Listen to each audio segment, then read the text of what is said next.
akan diampuni baginya ma taqaddama min dzambihi, kalau ada dosa-dosanya yang telah terdahulu.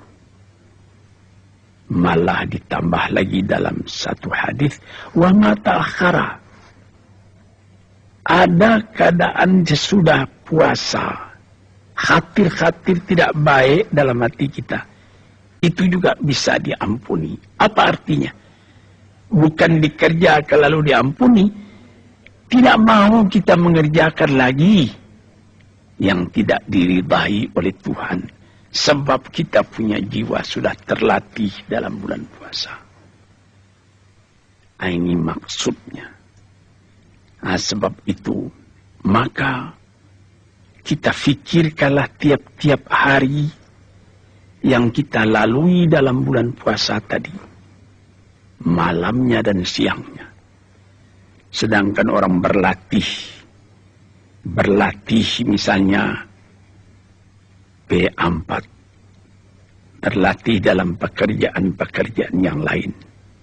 Latihan sebulan itu namanya sudah latihan banyak. Sekarang tiap tahun sebulan, tidakkah akan berubah jiwa kita daripada buruk kepada baik? Tidakkah akan ada perubahan kita, pandangan kita terhadap kepada hidup? Apakah kita akan cuma tinggal rendah? Tidak ada kesadaran, tidak ada keinsafan bahwa hidup yang sejati itu ialah kebersihan jiwa. Usaha menjauhi perbuatan yang buruk, usaha memperbanyak perbuatan yang baik di dalam kehidupan kita. Saudara-saudara, tuan-tuan yang saya hormati, setelah kita bicarakan bagaimana hikmat puasa untuk mempertinggi nilai diri kita sendiri di hadapan Allah, namun agama tidaklah memaksa seorang manusia lebih daripada kekuatannya. Sebagaimana sabda Tuhan, la yukallifullahu nafsan illa wus'aha. Tidaklah Allah Ta'ala memberatkan kepada seseorang, kepada satu diri, beban yang dia tidak sempat, tidak kuat memikirnya. Sebab itu dalam hikmah yang tertinggi mengerjakan puasa itu, pengecualiannya pun ada. Itulah kasih sayangnya Allah kepada kita. Baik mengerjakan puasa, atau mengerjakan sembahyang, atau mengerjakan haji. Rukun-rukun, tiang-tiang yang berat, yang menjadi pokok, ada kecualinya. Misalnya kita disuruh sembahyang berdiri. Kalau kita tidak kuat berdiri karena kita sakit, kita diizinkan duduk, tidak dipaksa juga berdiri. Dan kalau penyakit payah sehingga duduk pun tidak bisa, kita disuruh boleh kita tidur terus. Asal apabila sembahyang waktunya datang, kita tetap mengerjakan sembahyang itu.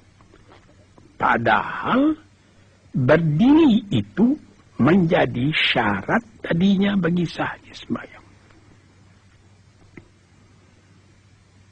Kita mesti berwudu, tidak berwudu tidak sah sembahyang.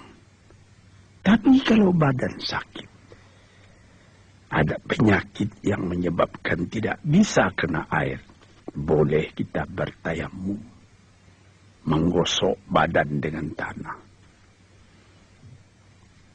Kita diwajibkan sekurang-kurangnya seumur hidup agak sekali pergi ke Mekah, wajib ke Mekah. Tapi ada ujungnya, man istata'a ilaihi sabila.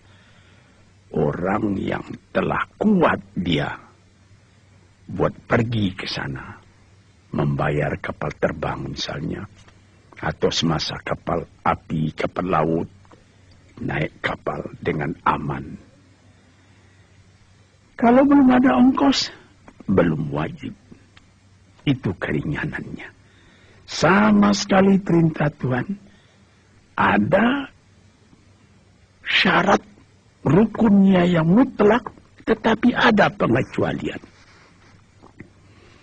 Begitu juga puasa ini. Tadi saya terangkan, la'allakum tattaqun, supaya kamu bertambah teguh hubunganmu dengan Allah. Tapi diberikan terang juga. Fa in kuntum maridan aw ala safarin fa'iddatun min ayyamin ukhar. Kalau kamu sakit atau kamu di dalam perjalanan, boleh kamu hitung saya di hari yang lain. Tak usah kamu puasa ketika sakit itu. Tak usah kamu puasa ketika dalam perjalanan itu. Ganti saja di hari yang lain nanti. Lalu di ujung ayat dikatakannya, yuridullahu bikumul yusra wa la yuridu bikumul usra. Allah Ta'ala mau kamu itu yang mudah. Kalau secara orang sekarangnya, yang rileks, yang fleksibel, tak usah memberati. Tapi orang yang kuat, dia punya iman, tidak sampai hati pula dia buat meninggalkan. Nah, disinilah kasih Allah dan cinta kita manusia. Saya ingat, tuan-tuan yang terhormat, ayah saya sendiri. Beliau terkenal seorang alim besar, seorang ulama, seorang sufi.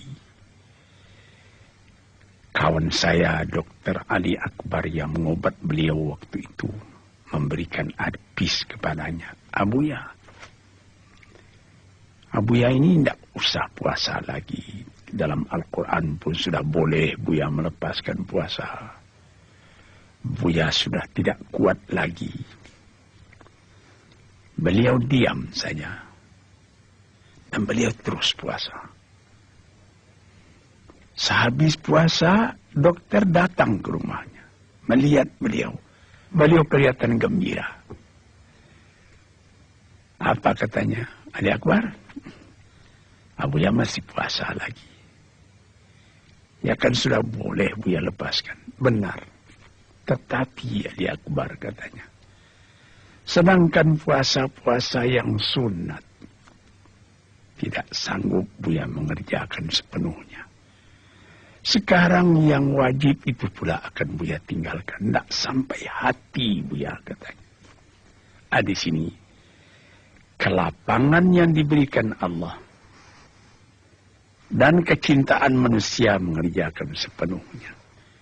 Ini adalah ilmu tasawuf yang dalam hal ini. Keuzuran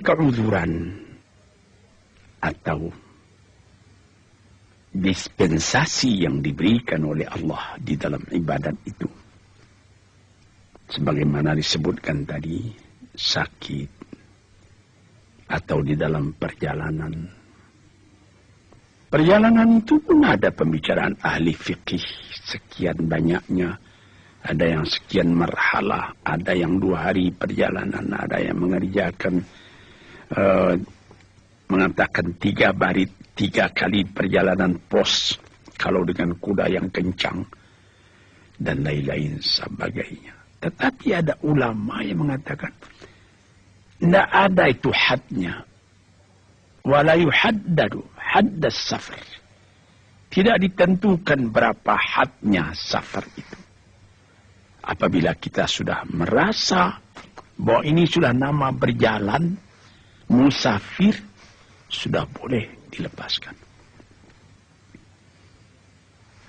Ada perjalanan misalnya kalau dulu dari Jakarta pergi ke Singapura.